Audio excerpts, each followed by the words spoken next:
Well, good morning, everyone. This morning, I've declared a state of emergency in the province of Ontario. That announcement, the first state of emergency called in Ontario, now 11 months ago. Nearly 1 full year of closures, lockdowns, and stay-at-home orders, with so many taking on the fight solo. A long, lonely year, with the search for a partner never more desired or complicated. I've seen couples be torn apart by the pandemic, but I've also seen amazing relationships come out of this. Shantelle Canzanese is a Toronto-based professional date coach who runs one-on-one sessions, workshops, and singles events through the website DateStruck. How has the pandemic affected your job and your company? It's actually been quite busy, to be honest, because I think that right now people need love and connection more than ever before. I feel like I have 2 groups of clients that come to me. There's the what's the point, I want to give up client. Like, how am I supposed to date at this time? We can't see people in person. There's no point. This, pandemic has set me back almost a year. And then the other side, I have clients that come to me that are like, okay, this is different. This might be a little more difficult, but there's also an opportunity here for growth and for change. Both groups of singles responding to the very same disruptions. Bars closed, social distancing the new norm, mask mandates snuffing out potential sparks. The new rules are forcing singles to resort to a time, some say, when actual courtship and a slow burn were what ignited a lasting romance. It has allowed us to date like we were dating 10 to 15 years ago. It has brought back some old school methods of dating, which I think has been a really cool transition, and I hope that we keep those strategies. It really has forced people to go deeper with individuals quicker, but also take their time in building a true relationship, in the sense that the physicality has been taken out of it. So, for now, gone perhaps are the days of a short back and forth on a dating platform that leads to a meetup at a local bar, that leads to a nightcap at home, that leads to, well, moving on.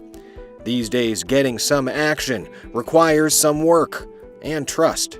In fact, many of Canzanese's clients, located all over the world, say the pandemic has shaken them out of bad habits and given them a clearer view of what they want. The good thing is, for me personally, once you come out of all of it, is the woman that I was looking for before the pandemic and the woman I'm looking for now are completely different. It's given me the space to grow as a person and really recognize who I want to spend time with. And it helps weed the people out, being able to do a little more getting to know them virtually before you have to go and spend time with them. Recent polling showing the shifting attitudes and wants of singles. One survey showed more than 50% of people say the pandemic has made them more motivated to find a partner. While video chatting as a viable way to connect is becoming more of a standard in the dating scene. Another poll showing nearly half of people say you can fall in love with someone you've only met via video chat, with actual interacting becoming the peak goal in forming a lasting relationship, with 70% of people polled believing that sharing a quarantine bubble with someone is the main sign of commitment. A new dating app, Spark, from the same company that runs brands JDate and Elite Singles, has chosen Canada as its launch location, having been rolled out across the country over the last year, looking to maximize on those trends. We noticed a gap in the market for a dating app that didn't just focus on images, that wasn't just encouraging people to just scroll on through lots and lots of profiles, but to really sort of spend time and engage with other people's profiles. The app and platform uses frames, similar to Instagram and TikTok, to try and bring creativity back to the online dating world, forcing users to slow down and interact. And though initially worried of the impact COVID would have, the pandemic has proven to be a perfect marriage with the launch of their multi-million-dollar app. It's really encouraging people to kind of get back to the part of online dating that's all about connection. So I think people do have more time to spend writing messages and looking and really understanding people's profiles. But they're also spending more time just getting to know one another. So, it used to be you send 2 or 3 messages and then you're already getting into the meeting in person part of it. But now it's more about really getting to know each other, as people. It's It's lovely, actually. With so much of the world put on hold, of course the search for love would carry on. The challenge is just bringing more challenges and nuances. Long-distance correspondences cautiously accumulating in a walk outdoors.